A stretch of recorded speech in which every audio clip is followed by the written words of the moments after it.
Let's detach ourselves from everything around us. हम बहुत से लोगों से बात करते हैं, मगर ये इस्लामिक गाइडेड मेडिटेशन हमें वो तरीका सिखाती है और बताती है कि हमें अपने आप के साथ किस तरह से बात करनी है, गुफ्तगू करनी है। आज की मेडिटेशन में हम हमारे वो रिश्ते जो या तो हम खो बैठे हैं या जिनके अंदर कुछ रंजिशें, तनाव, कुछ रिफ्ट्स आ गई हैं, वो रिश्ते जिनमें कुछ दूरियां आ गई हैं, उनको अंडू करने के लिए, उनको ठीक करने के लिए हम अपने आप से गुफ्तगू करेंगे।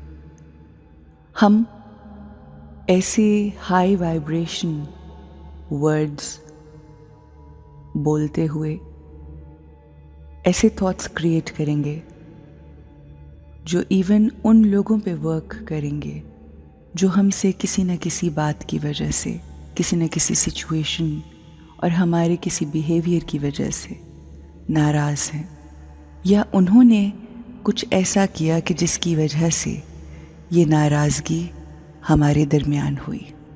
कोई भी वो शख्स जो आपसे नाराज़ है, उसका चेहरा अपने ज़हन में लेकर आइए।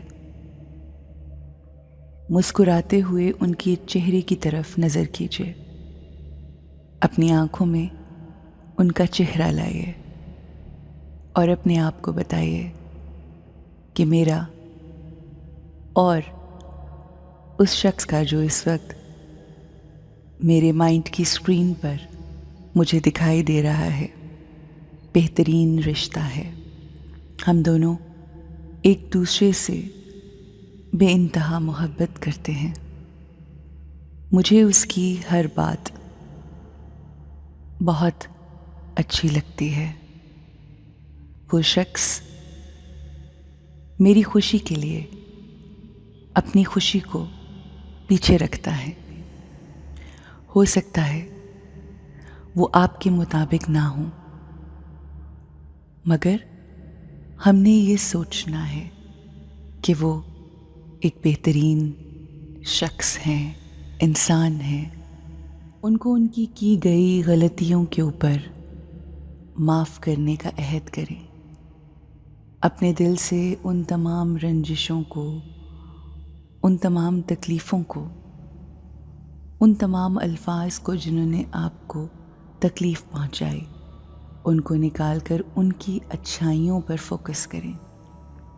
उनकी ऐसी बातों पे फोकस करें, उनकी ऐसी बातों के बारे में सोचें, वो तमाम बातें अपने ज़हन में लेकर आए जो आपके लिए खुशी का बायस बनी, जिनकी वजह से आप दोनों के बीच एक वक्त में बेहतरीन रिश्ता था।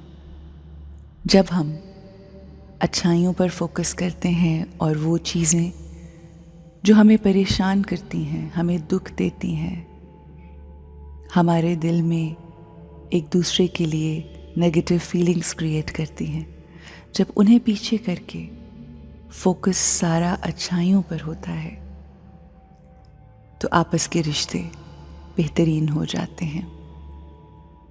हमें यूँ लगता है कि जैसे हमारे रिश्ते उन अल्फाज की वजह से बनते हैं जो हम हर रोज़ कहते हैं, I love you, I miss you, I care for you, जबकि ऐसा हरगिज़ नहीं। दरअसल हमारे रिश्ते उन सोचों की वजह से होते हैं जो हम अपने ज़हन में क्रिएट करते हैं, और वो सोचें अगर अच्छी हैं तो बुरे रिश्ते अच्छाई की तरफ बढ़ने लगते हैं, और अगर वो सोचें नेगेटिव हैं तो अपेरेंटली हम जितना मर्ज़ी प्रिटेंड कर लें कि हम खुश हैं, हमें अंदर सुकून नहीं मिलता। कोई भी शख्स अगर आपसे नाराज़ है, कोई भी शख्स अगर आपसे दूर है या दूरी इख्तियार किए हुए है, तो अपने ज़हन में उसको करीब कीजिए। अपने ज़हन में उनके लिए अच्छा सोचिए। अपने जहन में उनकी पॉजिटिव चीज़ों पर फोकस करें। अपने आप को वो बताएं जैसा रिश्ता आप उनसे रखना चाहते हैं या अपने और उनके दरमियान आने वाले वक्त में देखना चाहते हैं। जो आप अपने आप को अल्फाज और सोचों की सूरत में बताएंगे, इमेजिन करेंगे, वैसी ही फीलिंग्स क्रिएट करेंगे, आपका रिश्ता उनसे वैसा हो जाएगा। हम आज जो सोचते हैं वही हमारा फ्यूचर होता है। Think right. वैसा सोचिए जैसा रिश्ता आप उनके साथ रखना चाहते हैं और अपने दिल से उन तमाम नेगेटिविटीज़ को जो हुई और शायद अब भी हों उनको निकालिए। फोकस इस बात पे करें कि आपका अपने लव्ड वन के साथ रिश्ता कैसा होना चाहिए। जब उस पे फोकस आएगा वैसी ही फीलिंग्स क्रिएट होंगी, वैसी ही वाइब्रेशन आपके लव्ड वंस तक पहुंचेंगी, तो आपका रिश्ता पनपने लगेगा, बिल्कुल वैसे पौधे की तरह जो सूरज की रोशनी, पानी, खाद और बेहतरीन सर्कमस्टांसेस में पनपने लगता है। Let's water the plant, let's give all what our relationship needs. मांगने से बेहतर है कि उनको दीजिए and have a beautiful, healthy relationships.